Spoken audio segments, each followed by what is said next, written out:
جی جناب، آپ نے بہت ساری ایپیسوڈز میں ایسی تفصیل دیکھی کہ ڈاکٹر عدنان صاحب جو ہیں انہوں نے آپ کو بہت ساری بیماریوں کے بارے میں تفصیلات بیان کی ہیں۔ آج کی بیماری کا جو ہمارا موضوع جس میں آپ سے بات کر رہی ہوں وہ ہے جوڑوں کا درد، جوڑوں کی تکالیف، جو کہ بہت زیادہ کامن ہے، بہت عام ہے، اور اس کا علاج جو ہے وہ بالکل ایسے ڈاکٹرز کے پاس اکثر اوقات لا علاج ہو جاتا ہے جو آپ کا وقت اور پیسہ ضائع کرتے ہیں، لیکن ڈاکٹر صاحب نے اس کا بہترین علاج نہ صرف کیا ہے بلکہ وہ اب بھی کر رہے ہیں۔ ایسے بہت سارے پیشنٹس ہیں کہ جو ان سے بہت زیادہ مطمئن ہیں، اطمینان، تسلی بخش علاج یہ کرتے ہیں، اور ماشاءاللہ ان کا جو طریقہ کار ہے علاج کا اس میں تھوڑا سا وقت ضرور لگتا ہے جس کو ہم سلو پروسیس کہتے ہیں، لیکن اس میں وہ طریقہ کار بہت بہترین ہے جس میں آپ کو خدا نخواستہ وقت ضائع نہیں کرنا پڑتا، پیسہ ضائع نہیں کرنا پڑتا، یا لاکھوں روپے لگا کر آپ کو کسی قسم کی سرجریز کرانی نہیں پڑتی ہیں۔ کہ اگر ہمیں یہ کہا جاتا ہے کہ آپ کو جوائنٹ پین ہے تو آپ اس میں جو ہے اپنی بونز میں آپ راڈز ڈلوا لیں، یا اس کے علاج میں کوئی بھی خدا نخواستہ اگر وہ ہڈی ٹوٹ گئی ہے یا کوئی ایسے مسئلے مسائل آ گئے تو اکثر اوقات لوگ اس کو بھی تکلیف بنا دیتے ہیں کہ جوڑوں کا درد مجھے اس لیے ہے، جبکہ اس کی وجوہات اور ہوتی ہیں،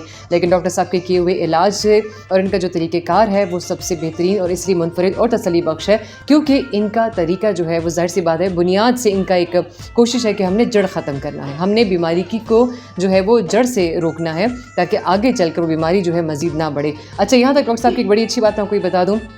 کہ وہ صرف بڑوں کا ہی نہیں، اگر آپ کے بچوں میں بھی یہ تکلیف ہے، تقریباً 3 سال سے اوپر، 4 سال 5 سال کا بچہ بھی یہ شکایت کرتا ہے کہ مجھے ٹانگوں میں درد ہے، مجھے بازوؤں میں درد ہے، میرے سر میں درد ہے، اس بچے کو بھی یہ مسئلے آتے ہیں، تو اکثر اوقات ہم یہ سمجھتے ہیں کہ اس بچے کو جوڑوں کی تکلیف ہے، لیکن ظاہر سی بات ہے کہ ڈاکٹر عدنان صاحب جیسا شخص اس وقت جو ہے ظاہری بات ہے ہمارے لیے ایک بہت بڑا اثاثہ ہے، ایک بہت بڑے ایسٹ کی معنی جو ہے وہ یہ رکھتے ہیں۔ تو انشاءاللہ میں امید کرتی ہوں کہ آپ نے کوشش کرنی ہے کہ جب بھی آپ کو موقع ملتا ہے تو کہیں وقت ضائع کیے بغیر آج ہی ڈاکٹر صاحب سے رابطہ ضرور کریں۔